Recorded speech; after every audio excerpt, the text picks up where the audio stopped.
All right.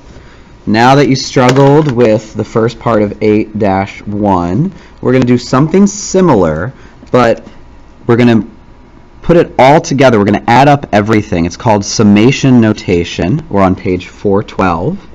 Okay, so if we have a series of numbers that we want to add up together, we actually use the Greek capital sigma to show that we are adding things up.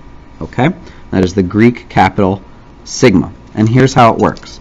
Take a look at the bottom of page 412, number 9. What is the sum of this series?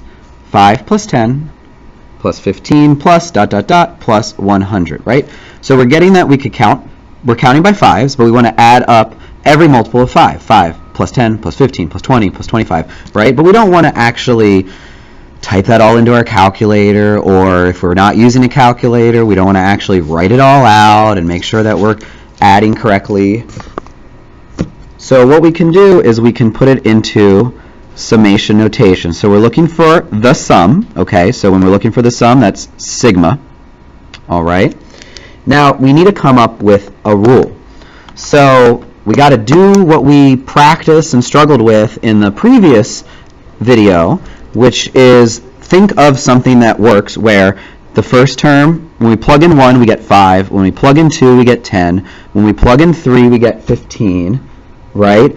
We got to figure out where we're stopping, and we get 100. So what rule will turn a 1 into a 5 will also turn a 2 into a 10, and a 3 into a 15, and a whatever this is into a 100? Well, I think that rule is just 1 times 5 is 5. 2 times 5 is 10, 3 times 5 is 15. So if we just take 5 and multiply it with I, you can actually use n as well. For summation notation, the book is using I, so I'm going to stick with that.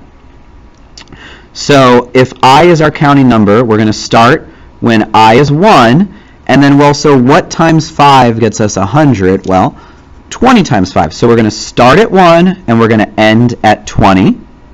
And we're going to add up 5 times 1, 5 times 2, 5 times 3, 5 times 4, 5 times 5, yada, yada, yada, all the way to 5 times 20. We're going to hit enter, and we're going to get a sum.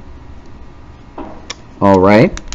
And, that we're going to do later in class. I'm going to show you how to do that on your calculator. Right now, we just need to, instead of finding the sum, we just need to write it in summation notation. So forget about the equal sign for now. All we got to do is identify what ith or nth term we're on. 1, 2, 3. Figure that out.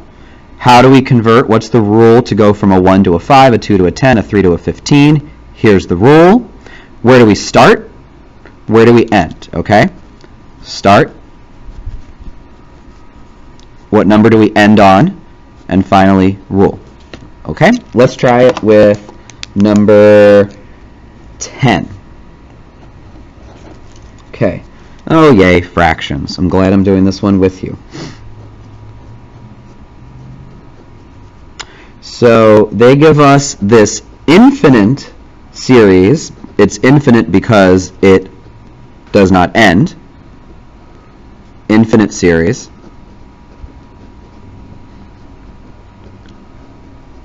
Okay, this is finite. It ends at 100. Number 10 is infinite. They give us this infinite series, and we need to figure out what is the sum. So we're going to start out with our sigma. We are going to start counting at our first term, but we're going to go to infinity.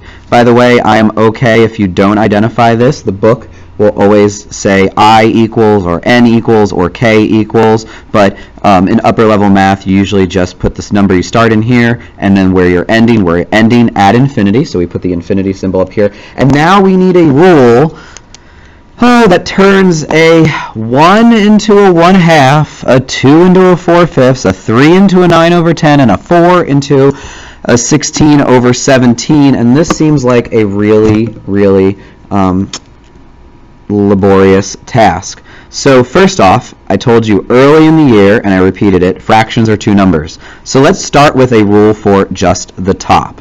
How can I go for 1 into 1, 2 into 4, 3 into 9, and a 4 into 16? Well, guess what? I can square it.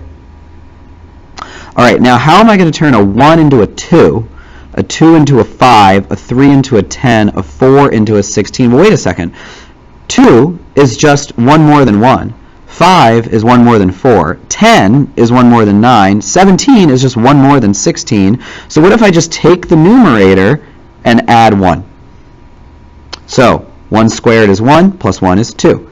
2 squared is 4, plus 1 is 5. 3 squared is 9, plus 1 is 10. 4 squared is 16, plus 1 is 17. So, looking at the bottom independently from the top, I came up with this rule. And notice that I did take the time to check in my head that these all worked. Because if one of them doesn't work, then something went wrong. There is no point in going forward. Okay? So, here is our summation notation for this infinite series. Okay?